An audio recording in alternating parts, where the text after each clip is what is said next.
तो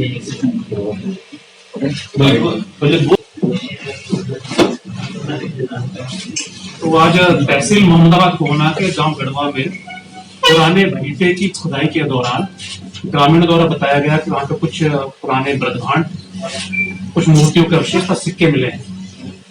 सूचना मिलते ही एसडीएम साहब, सीओ साहब के साथ लेके मौके पहुंचे। हमने भी स्थल का भ्रमण किया सीओ साहब के साथ। मौके पर कुछ चांदी के पुराने सिक्के पाए गए, जिन सिक्कों को गांव वालों से इकट्ठा किया गया। सिक्कों की गिनती कराई गई, कुल 128 सिक्के वहां प्राप्त हुए। प्रथम दृष्टया देखने में सारे सिक्के तांबे के हैं। कुछ पुराने सिक्के जो हैं अपनी नेचुरल अवस्था में है, उनका रंग जो है हरा नीला है, जो कि तांबे की पहचान है ऑपोजिशन की। गांव वालों ने कुछ जो सिक्के उठाए थे, उन्होंने साफ करने के लिए उनको किसी पत्थर वगैरह को घिसकर किया, तो उन सिक्कों से भी स्पष्ट हो रहा है कि वो तांबे के हैं। हमने कुछ सिक्कों का सैंपल का रैंडमली वजन करवाया, तो सिक्के 1.5 ग्राम के आसपास औसतन है। हर सिक्के का वजन लगभग 1.5 ग्राम के आसपास है। सोना की दुकान पर करवाया है। और सिक्कों का डायामीटर लगभग 22 से 23 मिलीमीटर है। साथ में वहां पे कुछ पुराने बर्तनों के अवशेष मिले हैं। कुछ जो मटकी आप देख रहे हैं, इस मटकी में सिक्के पाए गए, बताए गए हैं, ये मिले हैं। इसके अलावा पुरानी मूर्तियों के टेराकोटा की मूर्तियां, जिन पर मानवकार्ति बनी है, इन मूर्तियों के अवशेष मिले हैं। मूर्ति आपके सामने है। तथा कुछ घरेलू सामान जो प्रतीत होता है कि किचन में कुछ बेलन टाइप का या घिसने का कुछ सामान है, वो मिले हैं वहां पे। एक अत्यंत महत्वपूर्ण काली टेराकोटा की मृदभांड मिला है, जिसपे एक देवता की तस्वीर अंकित की गई है, जो प्रथम दृष्टया देखने में हनुमान जी जैसी लगती है। तो क्या आप देखना चाहेंगे? उनका जो केश विन्यास है, गदा प्रतीत हो रही है, वो ऐसा लग रहा है कि हनुमान जी की ये तस्वीर उकेरी गई है। मौके पर जिला प्रशासन के द्वारा जो प्राप्त सामान है, उसको अपने कब्जे में ले लिया गया है। इनकी इन्वेंट्री बनाई जा रही है। इन्वेंट्री बनाने के पश्चात इनको हम सेफ कीपिंग में ट्रेजरी में रखेंगे।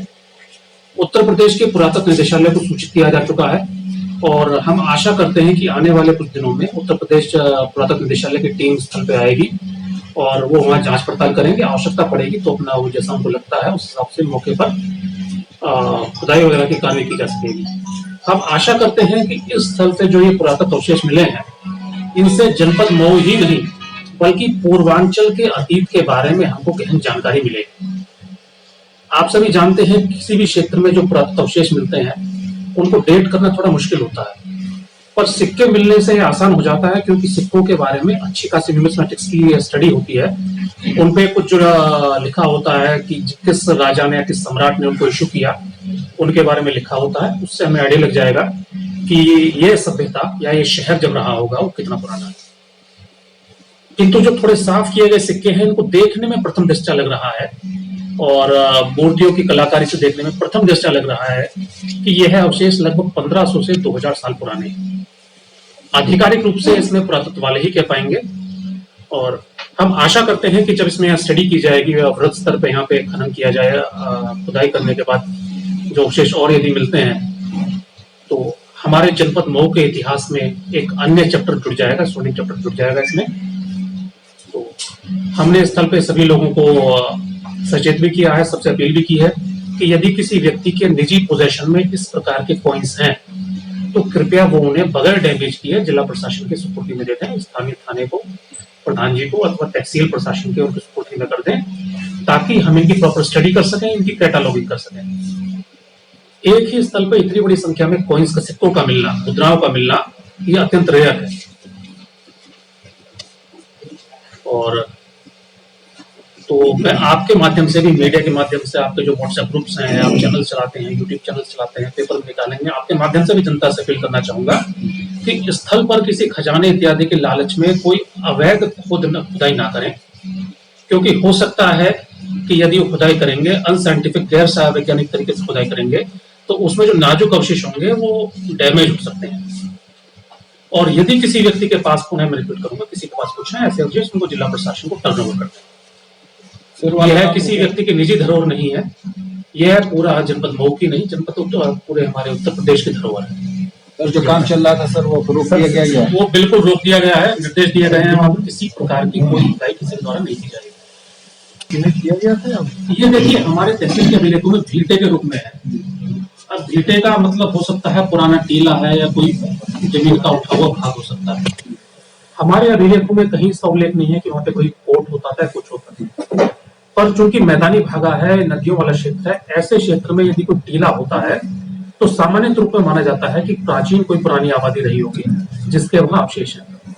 इसके अतिरिक्त मौके पे ईंटों के अवशेष मिले हैं, ईंट वगैरह मिली है, तो ये तो निश्चित है कि वहां कभी किसी समय कोई छोटा मोटा नगर रहा होगा, मानव आबादी बसावट वहां रही है, ये इसी कारण हमको ये मिले।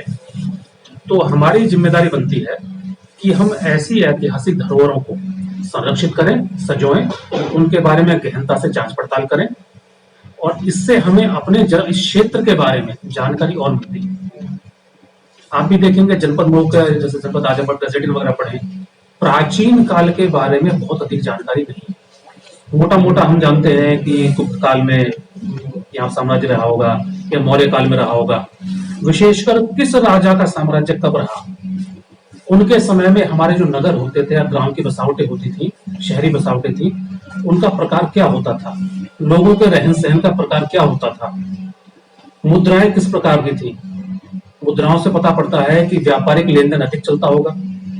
एक जगह बड़ी मुद्राओं का मिलने का मतलब है कि यह शहरी केंद्र रहा होगा, व्यापार का केंद्र रहा होगा। तो हम अंदाजा लगा सकते हैं कि आज से जब का भी लगभग 1500 साल पहले इस क्षेत्र में व्यापार कितनी बड़ी मात्रा में होता था। और व्यापार का सीधा है कि कृषि भी अच्छी रही होगी, लोगों के पास खरीदने की शक्ति तभी आएगी तब कृषि में उनके पास सरप्लस होगा, एग्रीकल्चर सरप्लस उत्पन्न होगा जिसका वो व्यापार है।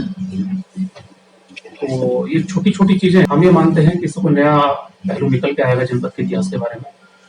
सड़क निर्माण के दौरान ये जमीनें हैं, भीटे के नाम दर्ज है, इसका पट्टा कुछ वर्ष पूर्व कृषि पट्टे हो चुके हैं, तो पट्टेदारों पर जमीन है।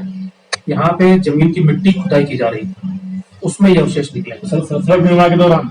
सड़क निर्माण नहीं, मिट्टी को हटाने के दौरान। सड़क निर्माण नहीं, सड़क निर्माण वहां नहीं हुआ। अभी इनको कहाँ रखा के लिए अभी इनको हम सेफ कीपिंग में रखेंगे, अपने ट्रेजरी में रखेंगे। इसके पश्चात हमने पत्राचार कर लिया है निदेशालय से, पुरातन निदेशालय से। उनके जैसे इंस्ट्रक्शन होंगे, यदि उनके एक्सपर्ट्स यहाँ के देखना चाहेंगे, क्योंकि इनकी सफाई करना हम आप नहीं कर सकते। जैसे मिट्टी लगी आप देख रहे हैं किस प्रकार, वो हम नहीं कर सकते। इसका टेक्निकल तरीका होता पूरा कि कॉइन डैमेज ना हो और इस पे क्या आकृति बनी है, क्या लिखाई है, वो उभर के आ जाए। तो ये साइंटिफिक तरीके से सफाई तो पुरातत्व वाले ही करेंगे किसी म्यूजियम वगैरह में।